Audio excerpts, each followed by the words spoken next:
विनोदोगातली तुटेना या मालिकेच्या येणाऱ्या भागात आपल्याला धक्कादायक वळण बघायला मिळू शकतं मित्रांनो. ते म्हणजे की आता अर्पिता आणि मल्लिका स्वानंदीवर खूप जास्त पेटलेले आहेत.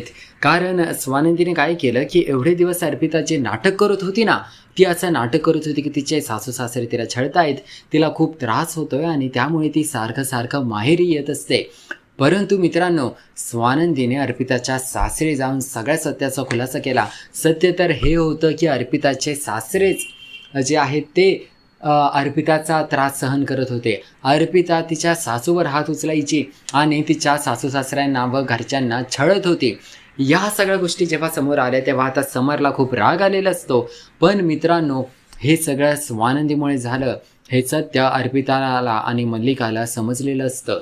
कारण काय झालं की तेव्हा अर्पिताचे सासू सासरे म्हणतात, अर्पिता आम्हाला त्रास देत होते, हे सगळं आम्ही मुकाट्याने सहन करत होतो, पण स्वानंदी आमच्या घरी आली आणि त्यामुळे आम्ही सगळं सत्य बोलून गेलो. नाहीतर आम्ही हे सत्य कधी सांगणारच नव्हतो. आम्हाला फक्त आमची सून पाहिजे आहे, बाकी काही नको आहे आणि एक चांगला संसार पाहिजे आहे. आता मित्रांनो, या सगळ्यामधून आज अर्पिताला समरने सगळ्यांसमोर माफी मागायला सांगितली आणि आता तो अर्पितासोबत खूप जास्त स्ट्रिक्ट झालेला आहे. परंतु या सगळ्या मागे कारणीभूत दुसरी तिसरी कोणी नसून स्वानंदी आहे, हे सत्य देखील कुठेतरी आता अर्पिताला मल्लिकाला समजलेलं आहे. आणि आता अर्पिताला आणि मल्लिकाला मिळून स्वानंदीला सोडायचं नाही आहे.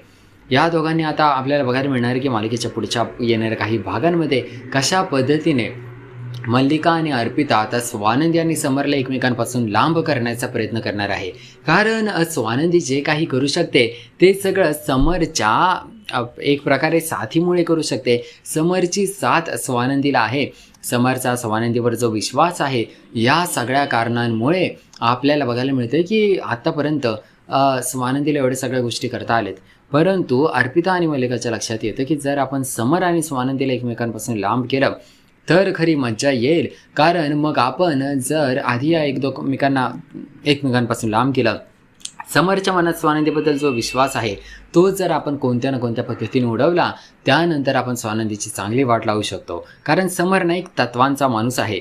जर त्याला प्रूफ भेटले आणि जर त्याला असं सत्य दाखवण्यात आलं की स्वानंदीने काहीतरी मोठी चूक केली, तर त्या चुकीची शिक्षा समर स्वानंदीला देखील देणार. कारण जो माणूस स्वतः तत्त्वज्ञानी असतो, जो खूप तत्त्व पाळतो, तो माणूस स्वतःच्या लोकांसोबत देखील असं करतो. कारण जर त्याने आपल्या बहिणीला शिक्षा दिली पण आपल्या बायकोला शिक्षा नाही दिली सेम चुकीसाठी, तर मग हे तर चुकीचं राहील. आणि समर तशा पद्धतीचा नाही आहे. आता समरच्या ह्याच वागण्याचा मल्लिका आणि अर्पिता मिळून फायदा घेणार आहेत. मालिकेच्या येणाऱ्या काही भागांमध्ये मित्रांनो आपल्याला बघायला मिळेल कशा पद्धतीने अर्पिता आणि मल्लिका मिळून स्वानंदी आणि समरच्या विरोधात कट कारस्थानं रचणार आहेत, त्यांना एकमेकांपासून वेगळं करण्यासाठी. आतापर्यंत त्यांनी जेवढे कारस्थानं केले ते सगळे काहीच चालले नाही आहेत. परंतु आता अर्पिताचा जो अपमान झाला आहे त्यामुळे ते दोघे एवढे पेटलेले आहेत की त्यांना काहीही करून स्वानंदीला संपवायचं आहे.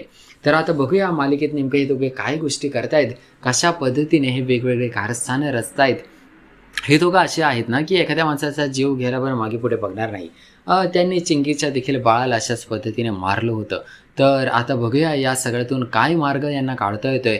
तुमचे या सगळ्यावर काय मत आहे नक्की मला कॉमेंट करून सांगा. या व्हिडिओखाली आपल्या यूट्यूब चॅनलला लगेच सबस्क्राईब करा. मालिकांचे लेटेस्ट रेग्युलर अपडेट सगळ्यात आधी मिळवण्याकरिता आपण भेटूया मालिकेच्या पुढील भागात.